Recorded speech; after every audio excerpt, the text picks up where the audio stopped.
Hi, good morning and welcome. My name is Rachel Pirovano. I'm with water.org on our strategic partnerships team. And I've had the pleasure of working for almost a decade now in global corporate partnerships. And over that time, I've really been able to see how companies are evolving in their approach to water and other global challenges. Many are really moving beyond traditional CSR. They're integrating water access and resilience directly into core business strategies, really recognizing that ensuring reliable water access directly into business strategies, it's not about just doing the right thing. It's about recognizing that it can strengthen supply chains, it can drive innovation, and really create long term shared value. They're leveraging creative and blended models of capital to achieve some really impressive measurable impact. And we know that the finance gap is massive. So, over the course of the next few days at the conference, you're going to hear so many different statistics. I think the one that really sticks home with me is the stat by the World Bank that says that to achieve SDG 6, which is access to water and sanitation for all, is going to require $1.5 trillion annually. So just pausing on that because that is absolutely massive. That's 3 times the current investment levels. And we know that it's clear that no single source of capital is going to be able to plug that gap. We really need to find a way to mobilize across the entire spectrum.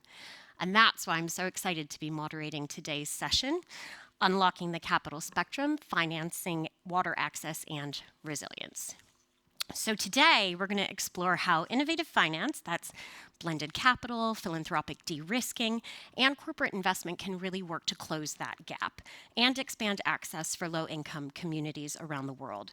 We have an incredible panel with us here today who are going to share their insights and examples shortly. But before we hear from them, surprise, surprise, we want to hear from you.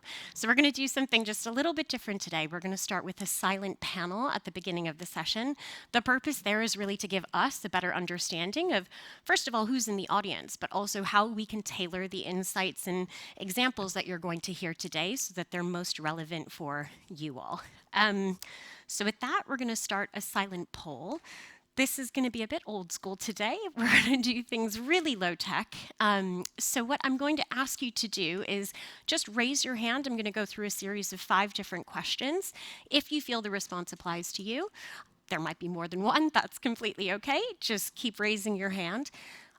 We're going to be scanning the audience, so keep your hand raised until we move to the next series of questions. And again, this is just to get an understanding of insights that we can use to really tailor the session to you.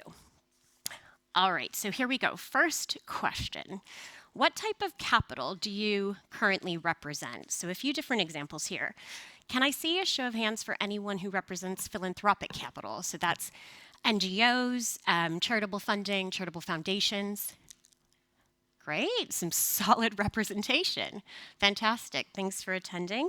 How about impact investment capital? So funds targeting social or economic returns?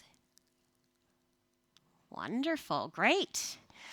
Government or development finance, so public sector funding. Anyone from the public sector? Great. Fantastic, thanks. How about corporate investments or any companies, strategic CSR? We've got a great mix here. Oh yeah, forgot, yeah, you as well, thanks. And blended finance, so really combining public, private. Wonderful. And have we missed anything? Is there anyone in the room that feels left out? All right, no, we've done our job. That's good. All right. Oh, donors. Yeah, sorry. Thank you. Okay, moving on to the second question. Are you currently using or involved with blended finance models in your organization today? So raise your hand if you're using blended finance. That is a solid level of experience in the room. So yeah, brilliant. And can you, opposite side of the spectrum, raise your hand if you're not using it or you're unsure, which is also great. Okay, perfect. Thanks. Moving on to the third question. What do you believe is the biggest barrier to scaling water infrastructure investments in underserved areas? So what are some of the biggest barriers that you're facing today? Political and regulatory risks. Who sees political risks and regulatory risks as a big barrier? Great. Yep. High perceived risk and a lack of proven projects. So we really need some more solid case studies. Great. Insufficient philanthropic funding to de-risk investments. We're going to talk a lot about that. Yeah. Great. Limited private sector interest or investment incentives. So we need more investment incentives. Yep. How about a lack of capacity or expertise in structuring finance deals? So a lack of expertise to help structure the deal. Yeah. Any others? There is a roaming mic. I have to say, Lon, our Chief Investment Relations Officer at Water Equity, is in the audience. He was going to be the roaming mic, but we have this kind gentleman supporting us instead. It is his birthday today, so can I please get a big round of applause? Thank you for joining us at World Water Week. Okay, yes, now back to the questions. Yes, any others? Yep. Support with last mile distribution. Yep. And supply chains. Great. Yep. I know we're going to touch a bit on that as well. All right. Great insights already. Just 2 more questions to go, so bear with me.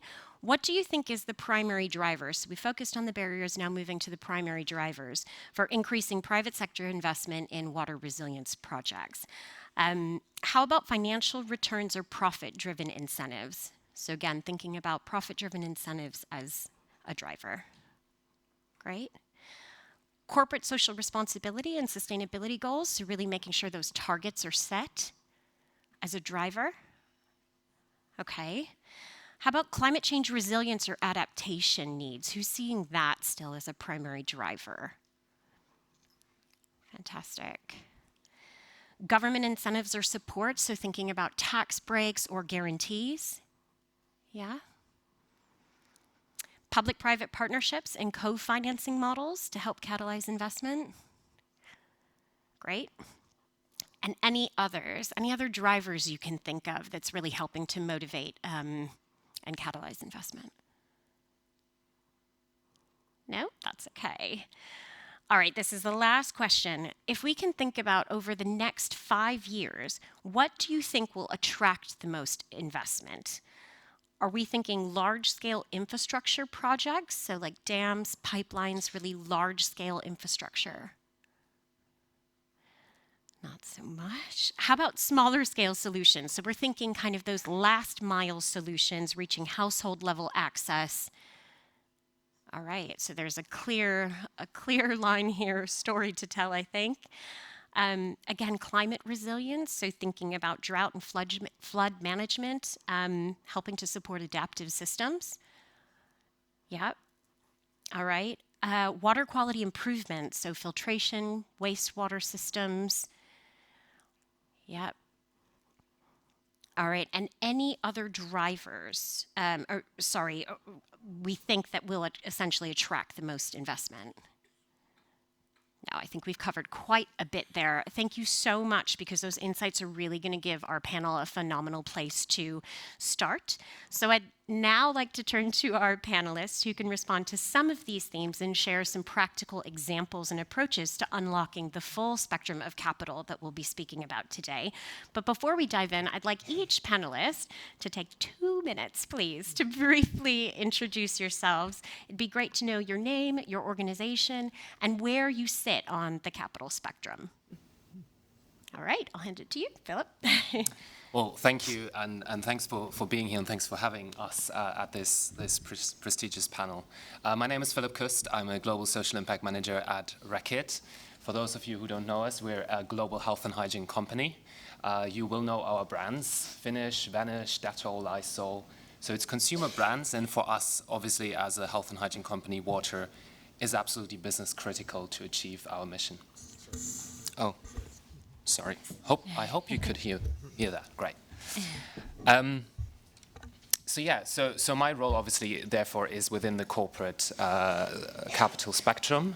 We have worked with Water.org and Water Equity for quite some time now, and we have two funds that we've invested in through water equity as well.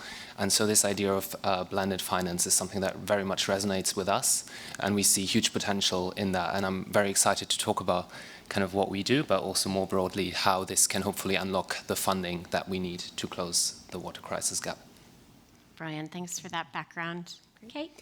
Hi, everyone. I'm Kate Voss. I'm the Global Water Stewardship Director for Gap Inc. So we have 4 iconic clothing brands, and water for us is critical across our supply chain, whether it's growing cotton, manufacturing our clothes, but also the workforce, our employees, both domestically as well as international, across our supply chain, and the communities that are touched by our manufacturing processes, by kind of the fiber cultivation. So water is truly business critical. And we, in terms of, we sit also similar to Reckitt, we sit on the corporate financing side, similarly have invested in direct projects with partner nonprofits, but we also have invested in that larger scale blended finance through water equity funds, so through both the Water and Climate Resilience Fund as well as the Fund 4. And so we'll speak to that, I think, throughout this panel, but that's where I sit. Perfect. Thanks, Kate. Go ahead, Gary. Great. Good morning, everybody. Gary White, CEO and co-founder of water.org and co-founder of Water Equity and Water Connect, our project development company. First of all, I just have to say how striking it is that we have this panel together, because 2 things, finance and then also the corporate participation. If I rewind to when I first started into this sector more than 30 years ago, one, corporations were just seen as the takers and not the givers, and it was almost unthinkable to be partnering with corporations in the philanthropic world for global development. The other thing is nobody was talking about private finance back then. It was all about governments and investing through governments. And you can just see how the tide has turned, right? Our most important partnerships now are with our corporate partners because of a great alignment of interest around impact, water stewardship, and the understanding of how private capital works and how it can work more powerfully. And I think the other thing is we see you just see the number of public sector people here. The public sector is retreating now across the board, not just in the U.S., but in the EU as well. And so I think this is representative of like how we as a sector can begin to pivot and look at how do we create the right incentives to draw in the capital that we know is needed, which is in the trillions, and to really figure out how to make the sector work in a way that people who are living in poverty get access to water at a fair price, while also investors, whether they be impact first or whether they be trying to get competitive financial returns, can be brought into the sector. And I think that's what we're doing across our 3 organizations. We're trying to create that financial plumbing that will allow the private sector capital to come in and reach some of the most poor people on the planet and have everybody come out ahead. Yeah, thanks, Gary. I think that's some great insights there, and seeing how things have changed and moved forward, and also kind of sets the tone for the urgency today in terms of where we need to get to unlock the capital that's really going to make the difference. Brilliant. And Seth? Yeah, well, good morning, everyone. My name is Seth Womble. I'm here representing the Coca-Cola Foundation. We're the philanthropic arm of the Coca-Cola Company. So we're sort of a unique blend in a way, right? Where you can talk a lot about the philanthropic side, our connection with our NGO partners that we work with for a long time, but also very close here in collaboration with the corporate side too. So in some ways we're a translator, I guess you can say. But it's good to be here. Thank you. Great. Thanks, everyone. I think a wealth of experience, all using different forms of capital to really make an impact. So excited to dive into the session today. For the first question, Gary, I'll start this one with you, please. Water access and resilience require investment, we know, across the full capital spectrum, from philanthropic giving to blended finance to corporate investment. From your perspective, what makes these innovative blended finance models successful in catalyzing investment, and what lessons can be learned from your experience? Well, I think what makes them successful is there's an incredible demand for this. So you saw by some of the hands in the audience that there's a belief that there's a lack of bankable deals, that things aren't moving forward because the capital is not there. And so if you talk to people who are developing projects, providing technical assistance that's using that blended finance to kind of jumpstart things, they'll say, we're doing this, but there is no capital to invest. It's not coming. And you talk to the capital providers, and they say, we have the capital, but there's a lack of bankable deals there. And so this is kind of what we're faced with. It's like, we know that the type of funding that's needed in low and middle income countries is facing a broken market. So when you have a broken market, you have to come at this from a perspective of how do you correct that? And that is our argument, our case as a sector for why we need blended finance in this space. And so I think we've taken that lesson and said, okay, why is there this disconnect between the capital providers and the project developers? And what we realized is that they're kind of talking past each other. And the technical assistance that's being provided maybe isn't fit for purpose for the type of investment that's needed. And so what we've said is like, let's take a different look at this. So with Water Equity, what we did is we moved from being just an NGO of water.org to being an asset manager. So it seemed kind of crazy at the time. Here's a water NGO, and we're going to stand up the world's first asset manager to focus on low-income populations in developing countries. And what we did is we took some philanthropic capital from some of our more forward-looking, philanthropic partners and used that as kind of venture capital to stand up Water Equity as a standalone asset manager. So you fast forward now, and we have nearly $500 million of committed capital across several funds, investors here. But then we also saw that directing that capital to household level financing through microfinance was very powerful. In fact, we've reached about 80 million people and mobilized about $7 billion in capital at the household level so people can get the solutions that they want. But we also recognized that infrastructure had to be expanded. What if there was no water utility for people living in poverty to connect to? And that's why we said, okay, we've also got to provide investment in the infrastructure space, and that's why we started Water Connect. So Water Connect cultivates bankable deals at the infrastructure level in low and middle income countries so that they are developed in a way that investment will follow. We're looking particularly beyond other project developers at how do we make sure that they are sustainable and resilient in terms of the climate, and then how do we make sure that the investments benefit some of the poorest populations. That's what's different about us versus other asset managers or developers. So Water Connect can work with local developers to co-develop to take some of that highest risk off of the table so that then investment can flow. And by putting these three under one roof, water.org, Water Equity, and Water Connect, we can prevent that talking past each other so that we know when we're trying to develop a project that there is investment waiting in the wings if we can pass the investment committee at Water Equity, for instance. And that can then be a signal to more investors. So the concept is to try to solve for this in a way that can be an example. We're not going to do it all, but if we can put this together in a way where these deals emerge, they get funded, and the off-takers come in, then that can be a signal to the rest of the market. Great. Thanks for that, Gary. And thank you for taking us on that journey. I think it's really interesting and helpful to help us frame how we look at the the spectrum of capital and how these different types of capital can work together to help plug the gap. I also want to mention, because there's a lot to unpack here, there will be a Q&A at the end of the session. So please do, as you have questions, keep them in mind and we'll address them at the end. But yeah, thank you so much, Gary. Does anyone else want to come in on there? I think from my point of view, I think, let's turn to philanthropy, which often serves as that critical first stage mover in helping to de-risk projects and attract other forms of capital. So Seth, I'd really love to get your perspective on this one.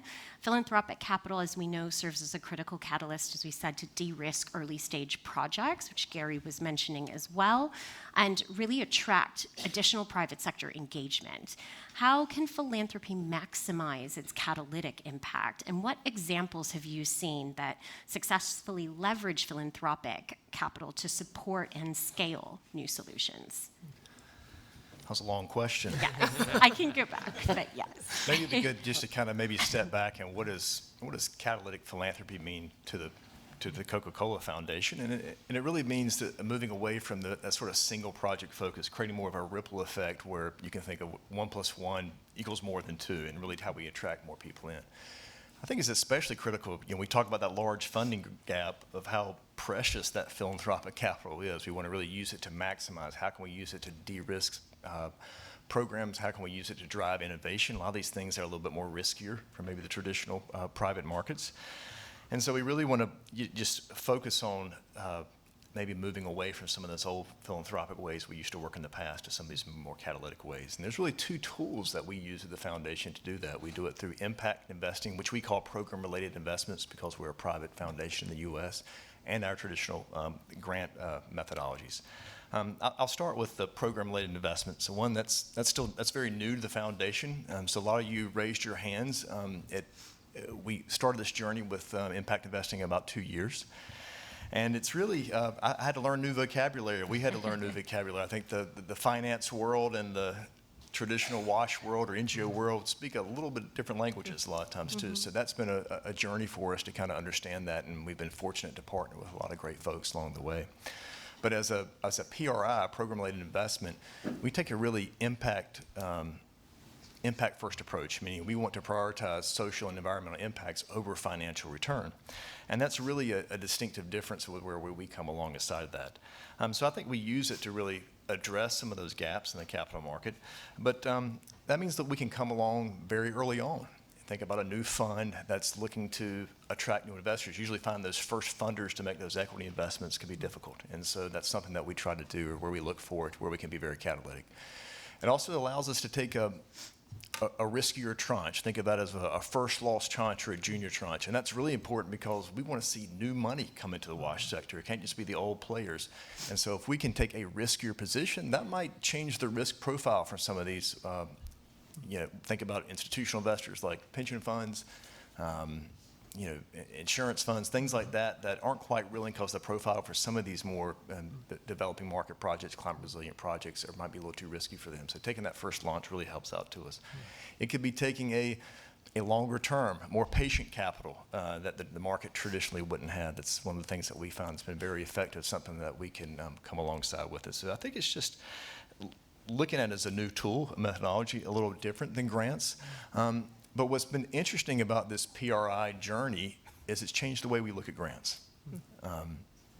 It's really getting into understanding can we be more catalytic with how we deploy grants? How can we help de-risk some of these things? And I think our journey with water.org, that partnership, is a great example of that.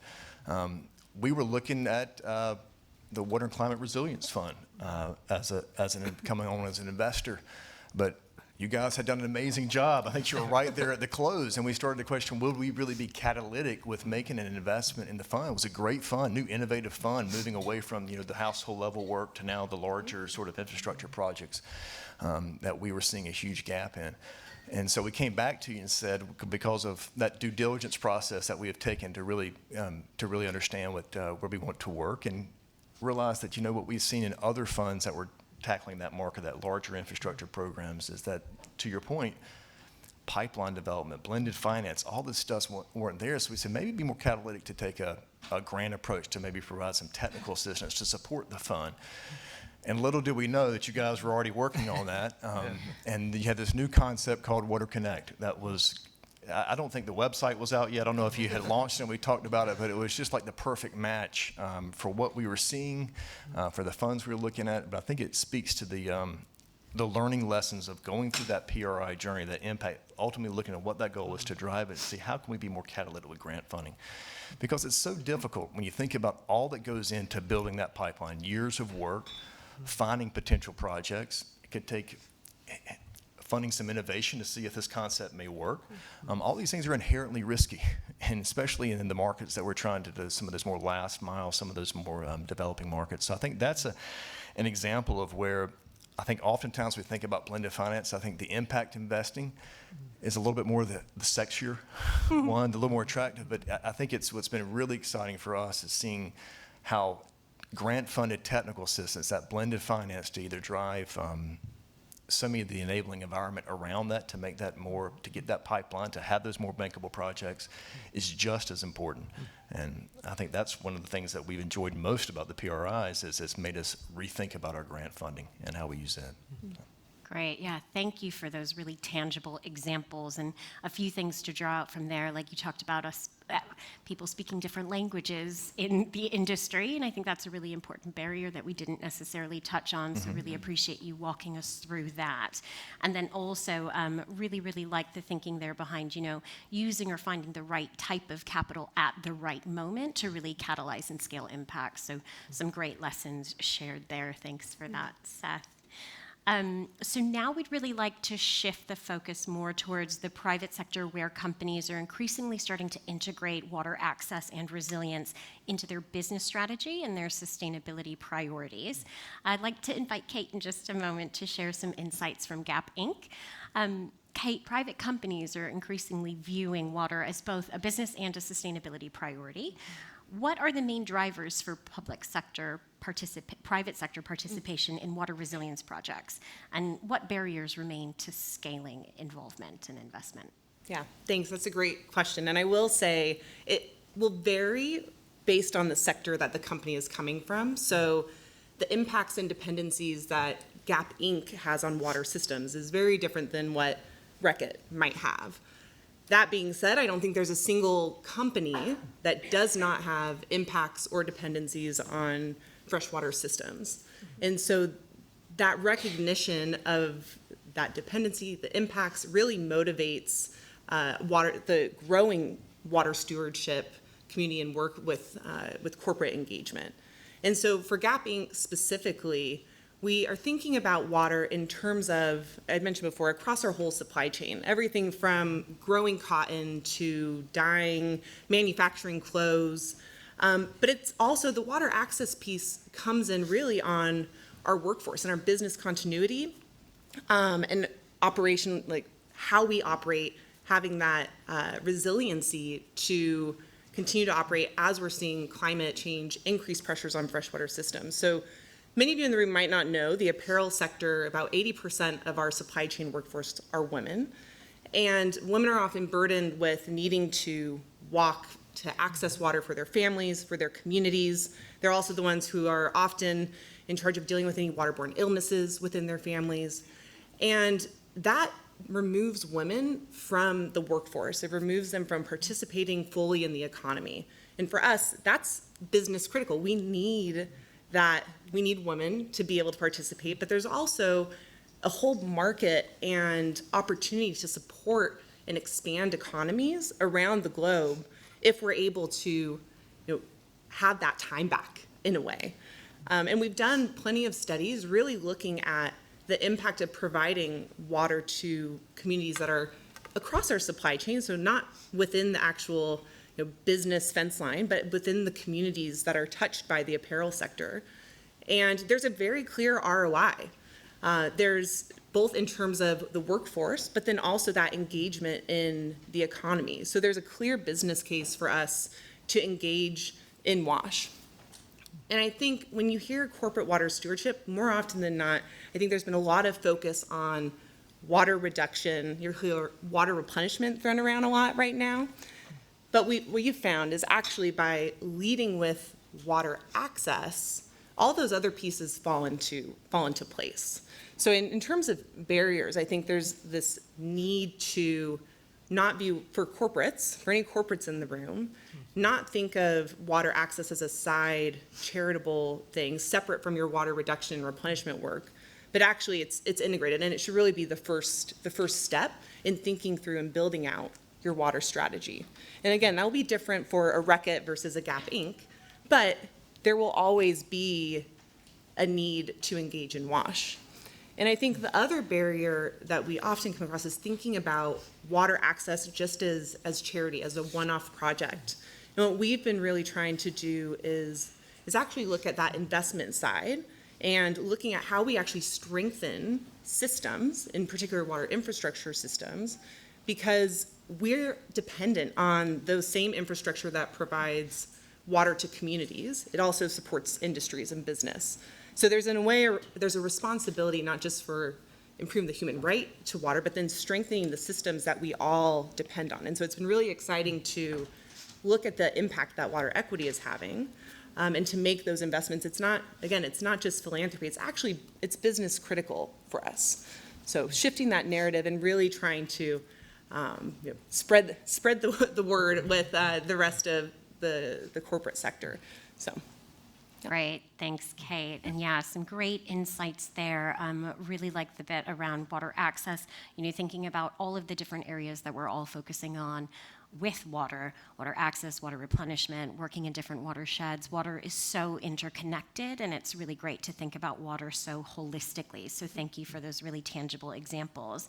And I think what we're also seeing here now is a really powerful illustration of the full spectrum of capital. On one end, Seth shared some great examples of philanthropic giving that leads with impact and helps to de-risk the investments and early stage efforts. And on the other hand, a really business-led investment approach that sees water really as essential, critical to supply chain operations, critical to business continuity, and both approaches just so critical and together helping to build a more robust and scalable path towards water access, which at the end of the day is the name of the game. So thank you for those examples. Moving onwards, while corporates are obviously very key players, public instruments like DFIs, foundations, government tools can also help to unlock more investment, we know, by reducing risk and creating more scalable opportunities. Would really encourage anyone to jump in for this one. Development finance institutions, foundations, and governments can bring unique tools, so tools like guarantees, concessional financing, and co-investment structures. So how can these instruments be used most effectively to really crowd in private capital and strengthen investment pipelines? Does anyone want to jump in on that one? I could, do you have something, Philip? No, please. Okay. Go. Yeah, I think that that crowding in is critical to this, right? So, as I mentioned before, despite our growing footprint and what we're doing with our organizations, it's just literally a drop in the bucket relative to the capital that needs to come in. So we're always coming at this from the perspective of how do we leverage more capital. We see that all this starts with philanthropy, right? All of you have been philanthropic supporters of water.org, not just to give money to go drill another well or to do a one-off, but to create systems change to crowd in more funding. And now we see that every dollar of that philanthropy translates into over $20 in capital coming in from the private capital markets. And so that's the type of leverage that we're talking about at the initial level. And it is a win-win. We can ensure that as we partner with our corporates and look at watersheds, we look at how the kind of the business needs in watersheds around the world intersect with the human needs and work with them to balance that in ways that also allow water equity to come in and invest, or Water Connect to develop that project. And so we see that this all still has to operate in collaboration with government. So we know that local governments around the world don't have the capital needed to rise to the occasion of the trillions. And so how can we be at the center of that partnership, work with local utilities, work with local developers, again, to cultivate those opportunities that will fit the investment capital that's out there. And so we also recognize that we're going to need co-investors. It's not just going to be water equity coming in and doing a whole deal on a $100 million infrastructure project. It's going to be us using Water Connect to get that to the point where water equity can then leverage in other co-investors to kind of scale this up. That's one way. We're also looking at how do we tap into other markets. We worked with Peru to do the first blue bond there. It closed, I think, just last year. That was about $28 million that we were able to work with the development bank in Peru to bring this to market. And it was floated on the market in Peru, and it was oversubscribed. And so that was able to then leverage millions of dollars to go into some of our financial partners in Peru, who were then extending microloans to women living in poverty so that they could get water and sanitation. So it's still not just the big infrastructure, or not just household level financing, but putting these together in a way that the whole value chain works. And I think that's why we need to have government involved, we need to have the private sector involved, and we need to have forward-thinking philanthropists involved to set all this in motion and to go forward. And maybe to add from a private sector perspective, right? For us, it's about changing the narrative and the way that we look at water, right? When traditionally maybe it's been seen as quite philanthropic and, investments that maybe the social impact team over here was doing, moving this into a finance conversation, where suddenly we have to speak to the CFO about impact investment. And for us to be able to go into that office and talk to the CFO, there are certain criteria, obviously, that the CFO would want us to meet. And this is where public investment or philanthropic investment can really make these investments attractive for businesses to invest in. If this is an investment at 2% return on investment with high risk, probably the chances are the CFO is not going to sign up to it. But if it is an investment where we are working across the sector with different players, we have the public sector that has provided some concessional financing so that it's de-risked and the return on investment is high enough, then suddenly that's a whole other conversation that we can have. And it opens up new forms of capital that we can use as a private sector for impact, where traditionally this has been very much focused only on the philanthropic part of what we can give, and now suddenly opening up the corporate balance sheet for investment. Yeah. Maybe on the philanthropic side a little bit, we see the development banks as that's really a scaling opportunity, right? And a lot of what we do, whether it's with innovation, whether it's with capacity building, it's been more successful to align that with a big loan into a program. Say if it's technical assistance around solar pumping, to have that come alongside a loan program from one of the development banks. It's also a chance, sometimes from the philanthropic side, we can be a little closer to some of the innovation. And so those partnerships with development banks allow us to maybe bring them some ideas that they may have not seen before or not quite aware of. And one of those is results-based financing. How can we link results-based financing to get to some of those more last-mile communities and to work with those local governments, because development bring a whole lot more influence in a lot of ways too, because they come with these large multi-hundred-million-dollar loans. And so that's a leverage point that we like to use a lot with our capacity building, with those technical assistance programs, to really link them up with those larger loan programs. We've seen that as be more effective when you build capacity or training or education, and someone can actually go use it very quickly after, as opposed to building capacity and then walking away. That's been very effective for us. Great, thanks. Some really great examples there of the importance of activating all of these different actors kind of across the spectrum, both internally within the business and making sure that we have that solid business case, but then externally working with development finance as well, and really thinking strategically about how we can scale the impact that we are having. So thank you for that. So far we've talked about different sources of capital. Now let's really focus on partnerships and collaboration, which are really essential to making, obviously, all of these different types of investment work on the ground. Philip, I'd love to direct this next one at you. I know collective action is really a core component of the work that you're leading on at Reckitt. So here we go. Delivering water access and resilience requires collaboration, we know, across sectors. How do we effectively call in partners? So thinking about all of the different actors we've been speaking about today, from corporates to foundations, DFIs, and also that local community voice, making sure that that's front and center to really make these investments happen. What are the most promising partnerships forming for you at Reckitt, and what lessons can be applied? Another very long question. No, but I think, it starts with the realization, which is maybe stating the obvious, but I kind of feel I need to say it anyways, is that water is a shared resource, and therefore there is a shared responsibility for it. So collaboration in that sense is absolutely key. Like if we only focus on our own actions, we're not going to have the impact that we need to have to strengthen our supply chains, to have that resilience, to have our workers benefit and the communities in which we operate.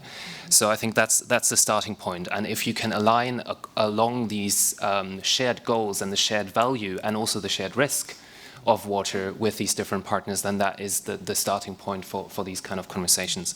So I want to give a few very concrete examples and sort of structure it probably around, sort of more private-public partnerships, cross-sector initiatives, and then also the community piece, which I think is absolutely critical. So if we talk about the more general public-private collective action, there's a few examples. The Freshwater Challenge, some of you might have joined that session yesterday, is a good example where different countries come together with corporate players and the international community to try and collectively strengthen the resilience and restore wetlands and river ecosystems, which are so important for water resilience. Also, our friends at WaterAid and the Global Commission on the Economics of Water, they are working on these Just Water Partnerships platforms, which is another interesting platform where you can sort of join together with national actors and different corporates and drive collective action forward. And then, of course, the Water Equity Fund is another great example where the Development Finance Corporation has provided, initial sort of loans into that, and then, of course, attracted the private capital to go with that. So there is a lot of examples of successful, well, hopefully successful, starting private-public partnerships that we are inviting other partners to join. On a sort of more cross-sector level, we are working very closely with the WRC, so the Water Resilience Coalition, who has defined the 100 priority basins, helping us to collaborate across businesses on these priority basins so that we can align our investments and have bigger impact together. So that's another very great platform that we are leveraging for collective action. And then finally, the community piece. The work that we do with water.org, and we have partnered since 2019, and Gary was mentioning, that every dollar that we invest into this model is generating 20 times as much capital because the microcredits that we are providing for communities to install household solutions can be reused over and over and over again. And so it's the shared belief that the agency is there in the community with the people who need these solutions. And it's not about us coming in and saying, you need this, but actually giving the hand up to the people and to those communities so that they can afford and install the solutions that they need. And if we follow that approach, that will also help us strengthen the sustainability of these interventions and ensure that they will be maintained. Great, thank you. Yeah, some really excellent examples there. They really show us, I think, how important collaboration is with all of these different actors, from public-private, like you were saying, to the local communities, and making sure that we are empowering the local communities to, as you say, take it into their own hands, right? They are the solution. So that is great to hear. Let's take a look at the big picture now. So getting back to closing the water investment gap and ensuring the capital we mobilize really translates into real, tangible impact. Despite growing attention, the global funding gap for water infrastructure, we know, remains significant. We've talked about the 1.5 trillion stat. I think we all agree here. Taking in all we've discussed, what practical steps should be prioritized, in your opinions, to accelerate funding flows? Are we seeing a shift from large multinational funds? Is it becoming more local or surgical in terms of the investments that are being made? And what does that mean for all of us? So to summarize, practical steps, please. What practical steps should we be taking? Well, I can jump in on that one, I guess. I think one of our biggest jobs is to help investors suspend disbelief. And I think there is a lot of disbelief that this just isn't bankable. There is no way to kind of get competitive financial returns out of the sector. And certainly there's a lot of projects that have crashed and burned along the way. with utilities and others that have kind of anchored that belief. Yet we know that if projects can be put together in positive and well thought out ways, there's a lot of positive deviance out there too in terms of things that have worked. And I think that's our job here, to show, like, clear-eyed capitalist, driven corporations see why it makes sense for them to do this from a bottom line perspective. Things can be filtered through the needs of the local communities, which is what we're all trying to do together, but that it can work in that way. And why does it work?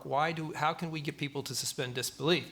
It's like, water access for people creates huge value for them. And when you're talking about investment, what you always want to look at, where's the core value created that's going to allow all of the financial pieces to fit together? And I was in Kenya just 2 weeks ago with the CEO of Reckitt, Chris Licht, and we were visiting a woman who had taken out a loan from one of our financial partners there. We have about 150 financial partners around the world that extend these loans to households.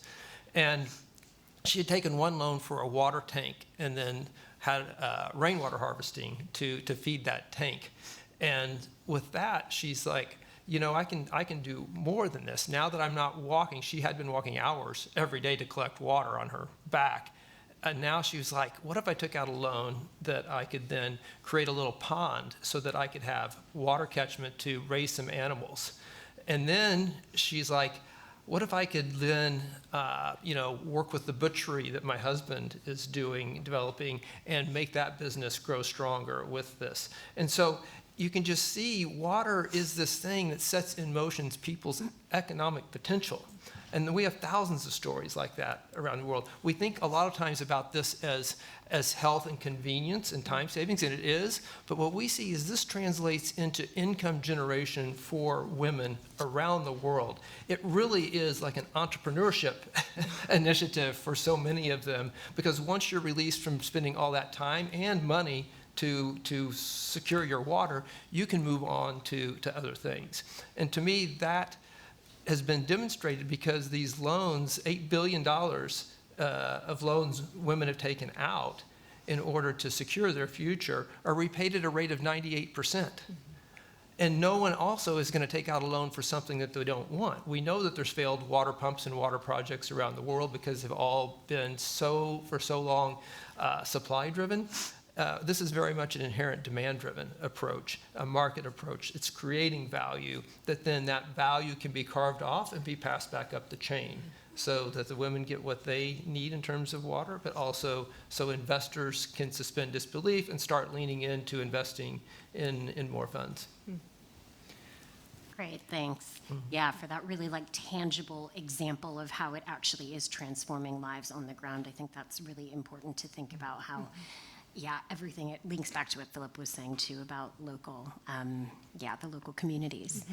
Kate, do you wanna jump in? I'll jump in, just piggybacking on that. I think how we've been approaching our water access work is really kind of a yes and let's do everything, where we're looking for collective action projects, and we're engaging in collective action. One of our hallmark programs is the Women in Water Collaborative. It started off as the Women in Water Alliance, really working on, to Gary's point, supporting and educating communities around basic financial skills as well, of how do you set up a bank account, how do you take out a loan, and ensuring that they have that knowledge so that then they can go and access the microloans and the financing and really manage that effectively. And so having project-based interventions really prioritized in our supply chain where we're seeing the greatest water impacts, dependencies, greatest water scarcity and pollution challenges. So we do have specific project investments, but then also these water equity investments where we're able to, as Philip said, unlock a whole different side of capital within the business.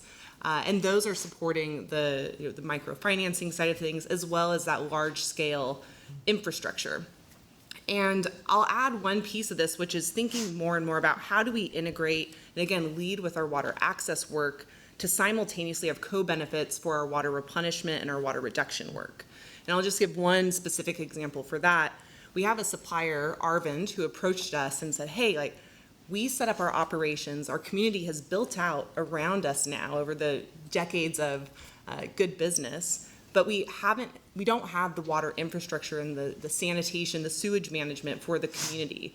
What we want to do is work with the local municipality and co-finance setting up a sewage treatment plant that is going to provide a sanitation and water benefit for the community, while then also using that treated wastewater to cover 100% of their operational and their manufacturing water use. So that's one other example that we're looking for, is where do we find projects that have these co-benefits for the community, for water access, for sanitation, while also supporting our suppliers in reducing their freshwater withdrawals, their freshwater impacts. So it's yes, it's and, it's how do we do kind of the large scale investments, things like water equity, how do we have specific projects in our priority geographies, when possible collaborating and really engaging in collectively with other companies, and then also collaborating with our suppliers and really looking for specific projects that meet those co-benefits and really can drive impact in multiple ways. So let's just do everything. No, but I think building on that, I think is also of how we are combining these two elements into sort of a new innovative catalytic model. So to give the example of Reckitt, right, we've invested into the Fund 4 of water equity. We've just received our first financial returns from that investment this year, which is a significant amount. And we are now reinvesting that money into the work that we do with water.org. So creating a full other catalytic cycle of impact, which every dollar, again, that we are reinvesting into the water.org model is now leveraging another 20 times capital. So it's like creating a very interesting cycle of impact and capital generation that I think is really the future. Because to Gary's point before, I think we need to tap into these global assets, the financial assets that sit on corporate balance sheet, among others, if we want to address the funding gap that Rachel mentioned in the beginning of $1.5 trillion every year for achieving SDG 6. All the ODA in the world is just, what, 200 billion, something around that? So it's not going to work if we just focus on that. But if we can unlock that 400 trillion of financial assets that are available in the world, then I think it is possible. I love the optimism. We can do it.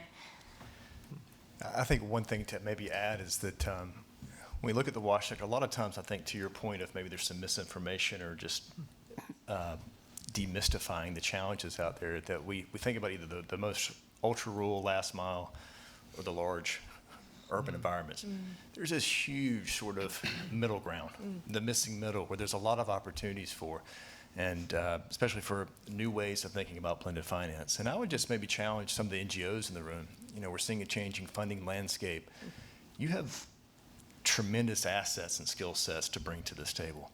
The need of community trust, the things you've worked on just in traditional models are going to be a huge asset to these blended finance models. So I think if you're looking for new ways of what it looks like, sometimes it may be a little bit scary thinking about private finance doesn't include us. And private finance needs you to continue to do what you're doing.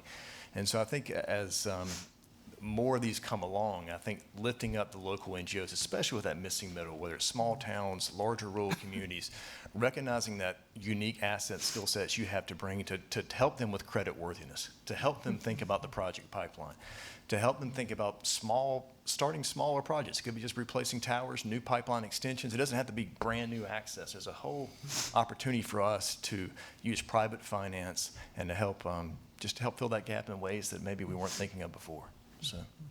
Yeah, that's brilliant and such a nice segue, Seth. I think what we're really hearing today is everyone in this room thinking really strategically and critically about how we're using capital, engaging in collective action opportunities, thinking about investing and donating models, looking at really creative ways, NGOs thinking about creative ways, the corporate sector, everyone coming together to really think about how we can address the financing gap. Some really amazing tangible examples. So thank you so much for the incredible insights today. with that, I think now it's your turn, so we can turn to the audience. We do have quite a bit of time for some questions from the audience, and I can see a lot of hands going up, which is great. We were going to keep it really quick. I'm still trying to keep the answers quick and the responses quick as well, so that we can get through as many as possible in the room. Yep.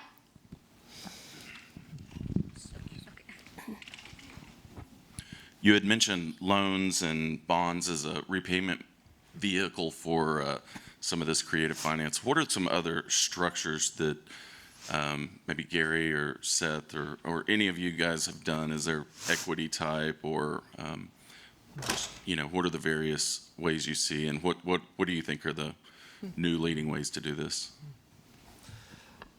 With the water equity funds, we raise both debt and equity. So we talked about the leverage that we're getting, like with the Development Finance Corporation that comes in with debt, and then other investors come in with equity at a more junior level. So there is a spectrum of capital. We want to take that bond example in Peru and move into new countries. We're looking at maybe doing that in Brazil and other countries. But there's room for debt, equity, and bonds in this space. So there's lots of on-ramps in addition to philanthropy that blends in with that. Was that short enough? Yes. Climate finance is something maybe the wash space hasn't quite attracted the others. Other sectors have attracted. So I think there's some opportunities there too for another blended finance model. There's even some insurance thing, maybe some partial risk reductions, maybe not so much an equity or debt investment could come in with some different insurance models, especially in the smaller ones. Some of these things tend to get some of these larger, so you have to have bigger loans, but you're looking at the smaller scales. I think there's some opportunities for philanthropic capital to play some unique sort of roles with that too. But I think it's just as endless as it is with any other investing specter, and new stuff will pop out tomorrow. But I think there's a few trusted things that we can try for some other industries that have worked to see if they relate to the wash sector as well too. And maybe, Rachel, if I can, just quickly on that, also giving another example. So we have also invested in a Resilient Futures Fund, which is essentially supporting accelerators of social entrepreneurs in different countries around the world, together with the Visa Foundation, USAID was at least contributing to that, and other players. So that's another example of using debt and equity to provide to accelerators who are then scaling local solutions on the ground of social enterprises. Great, thanks for those examples. Hi, I'm really curious, a question for Philip. What do those conversations look like with your CFO? What pressures do they put? And then on the other side, for Gary, what does it look like to create investable projects? And so that tension, I would love to hear. Well, good question. Obviously, if we have these conversations, the first thing we need to make sure is that there is an understanding and an awareness of the challenge and why we are trying to move this conversation, as I said before, from a sort of more philanthropic area into this investment balance sheet area. So that's the first thing you need to do, is you need to have that conversation, and that obviously is about talking about the risk, talking about the shared responsibility that we have. And of course, they are interested in what is the financial return. That's the first question that you will get from the CFO. So it has to make sense from that perspective. But I think it's also going beyond that, right? And obviously for us, we are looking at the business return, but we're also looking at what are the environmental and the social returns from these funds, and in terms of volumetric benefits, in terms of access for people. So it's kind of having to tick different boxes for us to think that this is an investment that we would be willing to do. Yeah, as far as kind of finding the bankability, with at one level with infrastructure, we have launched Water Connect, which we're using a lot of philanthropic capital to stand that up, because it won't be profitable until the first project actually gets financial close, and then it'll collect a success fee for that. And so it's out front with multiple projects in the pipeline. And you try to start with the ones that are almost there. right, that just need a little bit more capital to be able to de-risk it, to do the studies, to get it ready for bankability. And so that's kind of stage that we're at now. On the other side, with lending to financial institutions with debt, we work with those financial partners, microfinance institutions, sometimes commercial banks, to provide the technical assistance that they need to kind of have the courage to lend for water and sanitation, to help them understand how do you design new water and sanitation loan products, how do you work with the private sector, with suppliers, people who are selling tanks, who are helping get connections.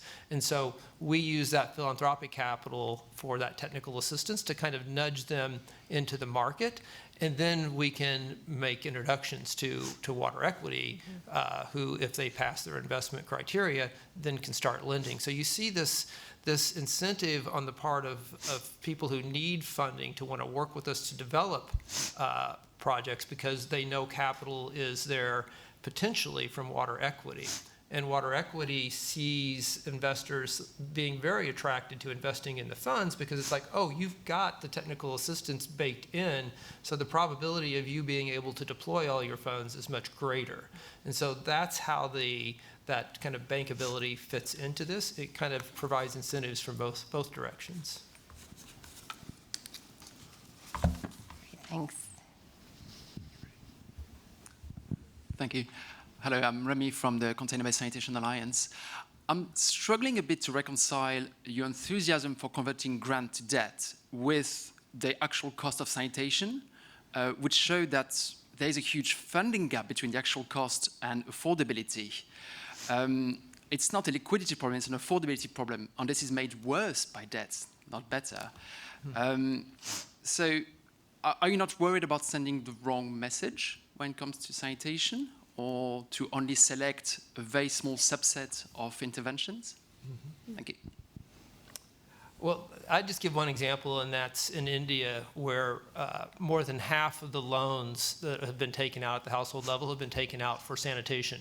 And so that, to your point, there is oftentimes a boost from government in terms of blending some of their finance in, but with their program where they were trying to get 100% sanitation, they knew there was never going to be enough government funding to do that. And that's why we've partnered with them to really expand the water credit model there. So oftentimes the government will provide a subsidy for a toilet, but they won't provide the subsidy until the toilet's built. Right? So then you're in a bind. And so people were using loans to take out to be able to get the toilet built, and then they could get the subsidy. Or they were looking at, the government will provide this much money for a toilet, but we want not just a pit latrine, we want something with a concrete floor and an enclosure and a pour flush, so they can use that borrowing to top that up.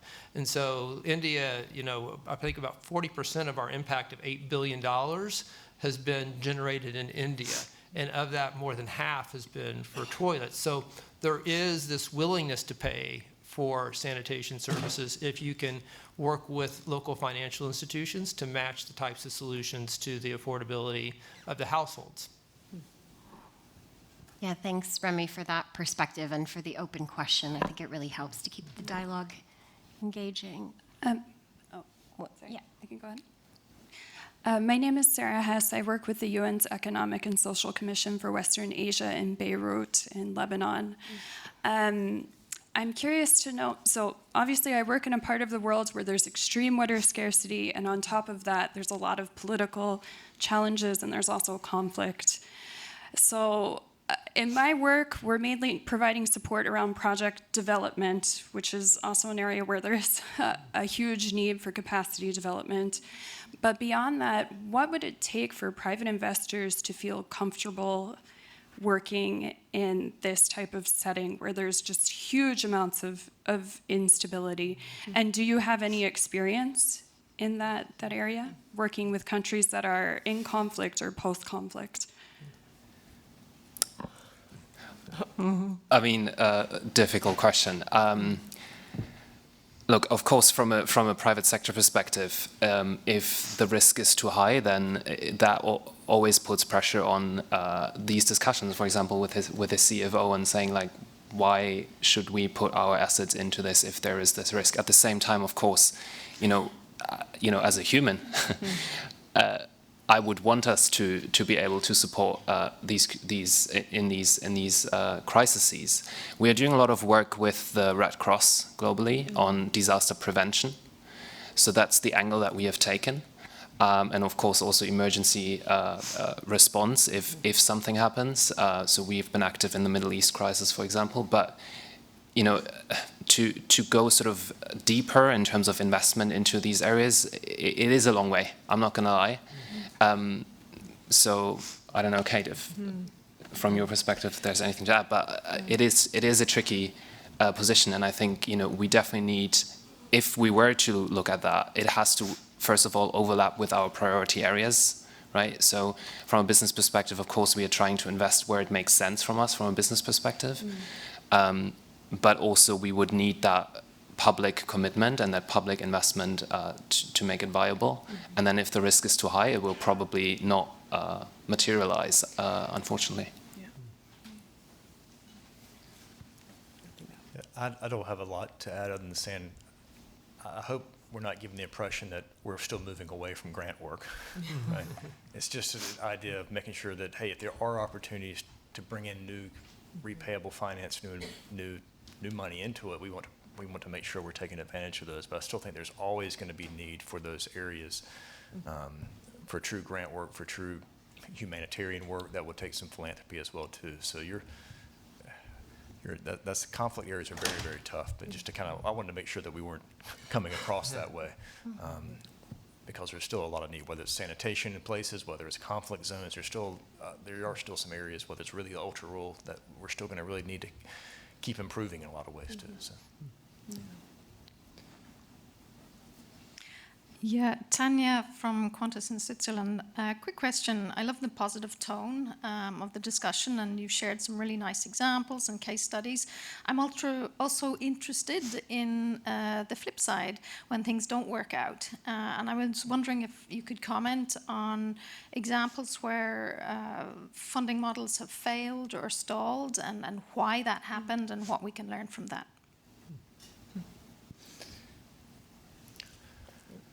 I think because we were new into this, we were worried about that, right? And I think you hear a lot of people impact investing, and they become zombie funds, or they ultimately become non-repayable grants, right? So I think that's one of the things I think we've been, and that's difficult because we did both, right? We wanted to make sure we had integrity in our impact investing to make sure, is this truly something that meets that model? Because if not, it's a grant, right? And to be clear with that. So I think those are some of the horror stories that I've heard, and we've taken an approach to invest in professionally managed funds, not to make direct investments, because that takes a skill set. I mean, it's a partnership when a fund makes an equity investment. That becomes a different role, and we weren't ready to play that role. So I think really understanding if you're a funder, a donor, investor, whoever you might be, and you're looking at that to an NGO, really understanding what that partnership looks like and what the best approach. I think that's just maybe some examples that we've, in our learning, have heard along the way. Yeah. I was just thinking of, we're seeing just such a dynamic shift in terms of more classic development funding, and that's really left a void. And so figuring out how to fill that void, it's less failed examples of projects on the ground, but I think just recognizing how global financing is shifting. And so exploring alternative models rather than, I think what we've noticed with a lot of our nonprofit partners who are doing the work on the ground is that they're now trying to figure out how to fill those gaps, and corporates can't fill all of that. And so really exploring these alternative financing models is a huge opportunity to maybe for the sector just have a little bit more resilience to, financial resilience to these changes that we're currently experiencing. And maybe just a sort of a concrete example from some of our work where it has failed. I was talking about how we are supporting social entrepreneurs, right, through different accelerators and funds. And one of the funds that we've invested in there, and it's a similar model what Seth was mentioning. We are not directly investing into the enterprise, but through accelerators or funds that are sort of the intermediaries. But one of those enterprises essentially went bankrupt and stopped working. But because you're de-risking the investment at the fund level or at the accelerator level by investing in different of these organizations, you can sort of manage that. Well, hopefully you can. And there's always a risk to any investment, but I think that's a conversation to have with a CFO in understanding what is the flip side of that risk.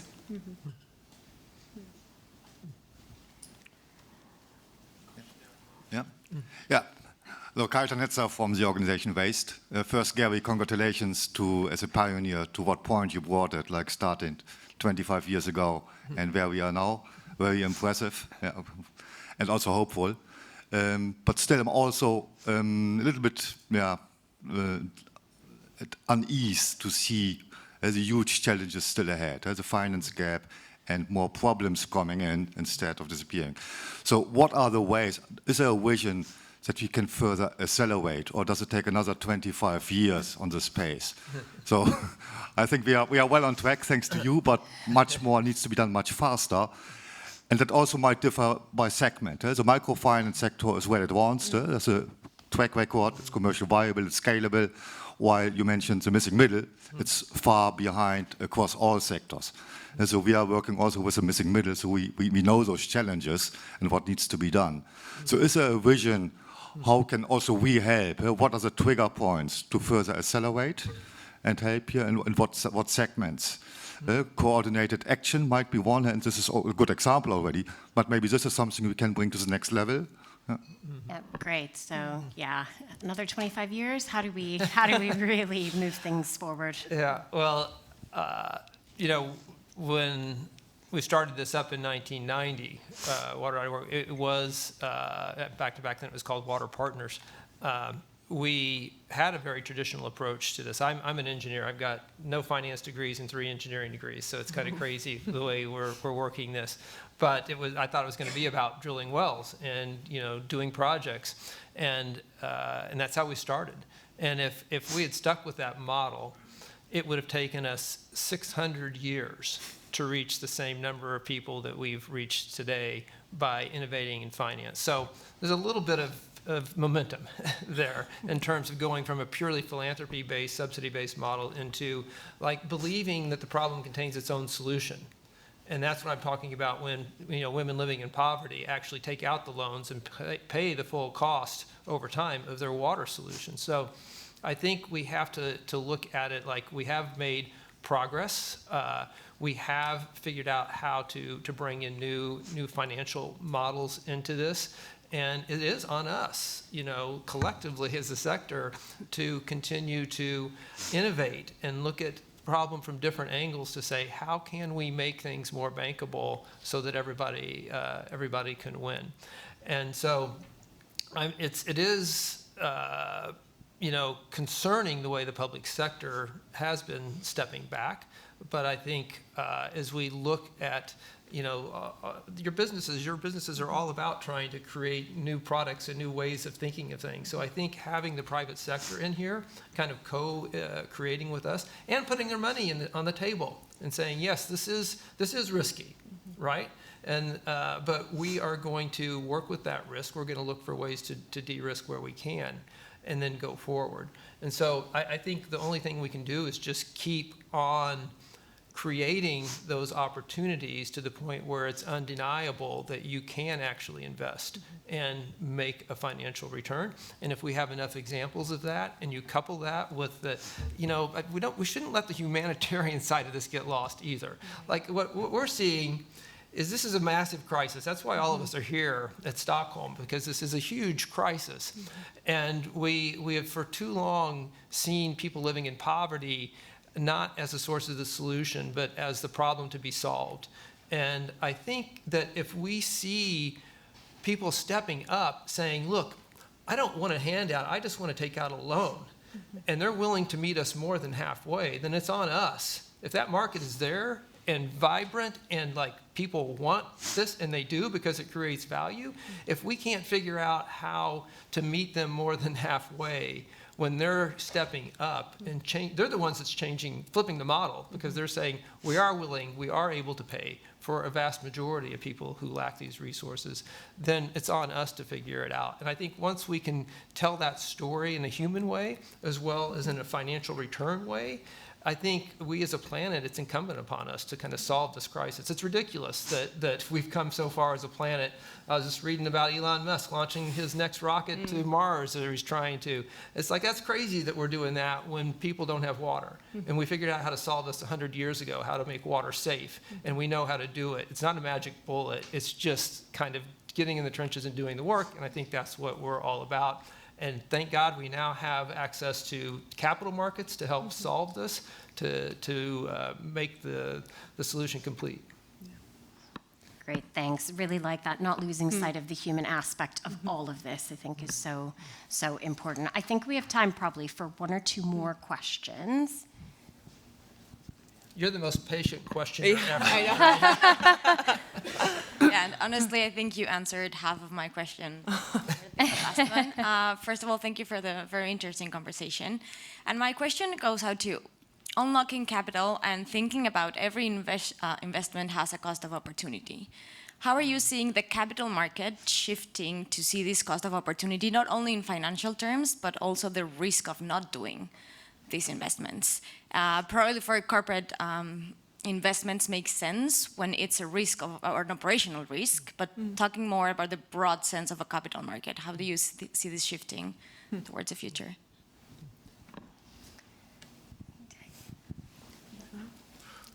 This was an easy question. Opportunity cost. I don't know if we're fully there yet. I would say that. I think we're trying to, in the philanthropic side, we're thinking about what are co-benefits a lot of times. You see that with some of the more results-based approaches for results-based payments, where the co-benefits to that to try to, how do we, the gentleman shared the sanitation market. There's a gap there, especially in maybe urban sanitation, stuff like that too. So I think we got a long way to go. I think it's good that we're acknowledging it. I saw a tool yesterday that came from Grunfuss, The Economist, and the thing that was most intriguing to me was they spelled that out real quickly, right? And they had the sources, right? So that helps us build the case. But I still think, when we're looking at investments or opportunities, we're still looking at that more tangible stuff, because that still speaks.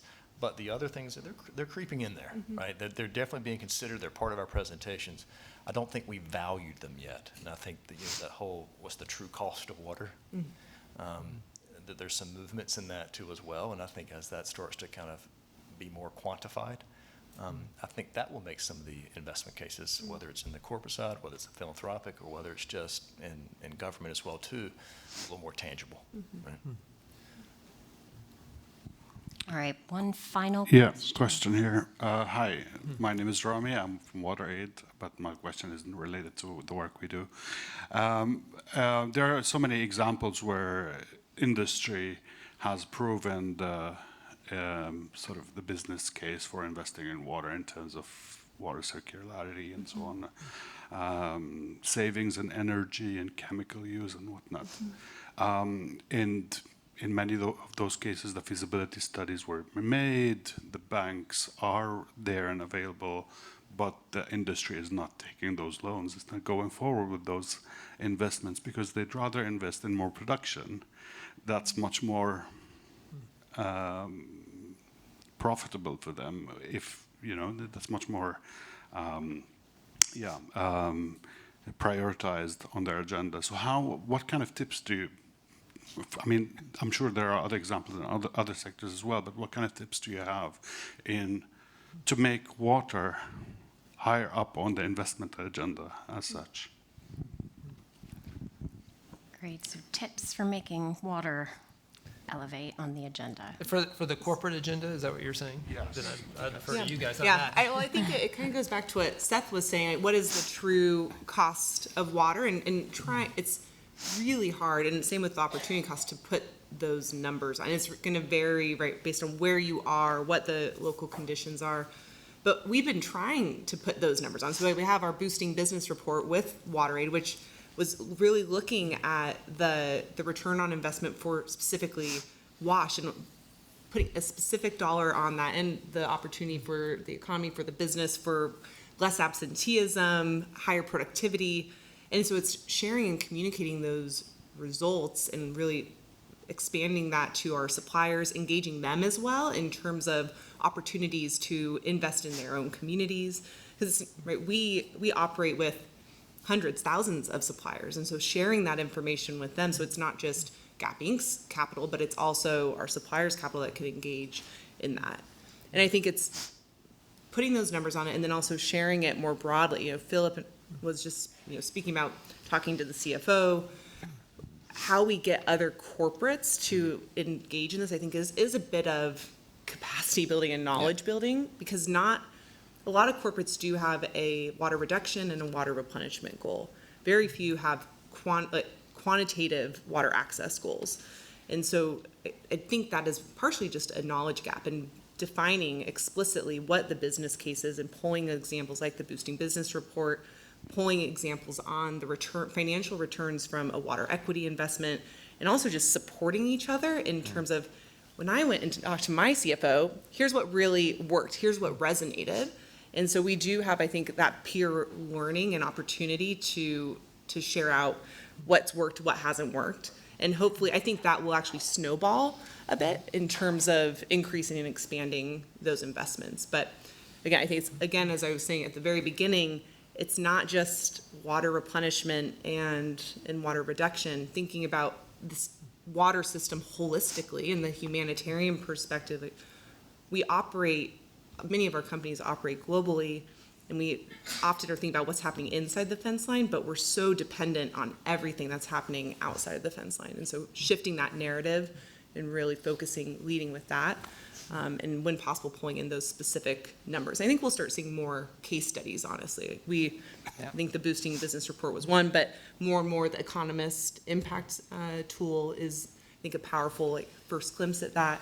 So the more that we put the financial evidence there, I think the more that corporates will start listening, and we're here to recruit more companies to invest. So. No, and maybe just to say, to sort of turn that into a call to action, if you like, and also come back to the question at the front here.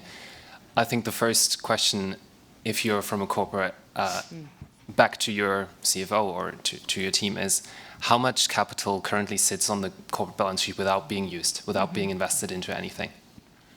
And then what's the opportunity cost of using that if it just sits on the corporate balance sheet and is not invested? And can we leverage that to actually invest into funds like from Water Equity or others that are not just providing financial returns, but are also helping to strengthen the water resilience, for example, in our supply chains? Great, thanks. Some really tangible examples again of what we can do and maybe where we can start. I think this all links back to the overarching theme, which is thinking really strategically about the capital that we have and how we can use it to unlock more finance to solving the water and sanitation crisis and ultimately get access to water for all, which is what we're all in it for. From a business case perspective, making that really strong linkage and using it to unlock more finance. So thank you so much to our wonderful panelists today for all of your insights and expertise, and thank you to the audience that's here with us today and online. Let's keep pushing this week, keep collaborating, but most importantly, really going back and thinking about the actions that you can take to help us unlock the capital that's needed to get water and sanitation access for all. I saw we still have a few minutes, but I think, join us, right? I think I think that's the call to action here. We have great partnerships, but there's a lot more that we can do collectively. We have a lot of CFOs from corporates that are looking at this, talk to the CFOs at our current partners. I know Starbucks and Microsoft have been very keen to talk with some of you guys to say, this is how we did it. And so I think, the call to action, we need to raise the philanthropic capital. This year, we're trying to raise $50 million in philanthropic capital and $150 million in impact investing. And so I think, reach out to any of us to learn how you can, use one of these on-ramps, whether it's you want to help de-risk like Coca-Cola is doing with Water Connect to like build out infrastructure projects down the road, or whether it's like helping with the microloan fund with Water Equity today or philanthropic capital. We can, as a family, join our family that we've built in this area to kind of drive impact. Yeah. Great, thanks for that. And yeah, they'll be around after this. And the rest of our Water.org and Water Equity team, can you hold up your hands here so you can talk to any of these folks down here too? And wish Elon a happy birthday.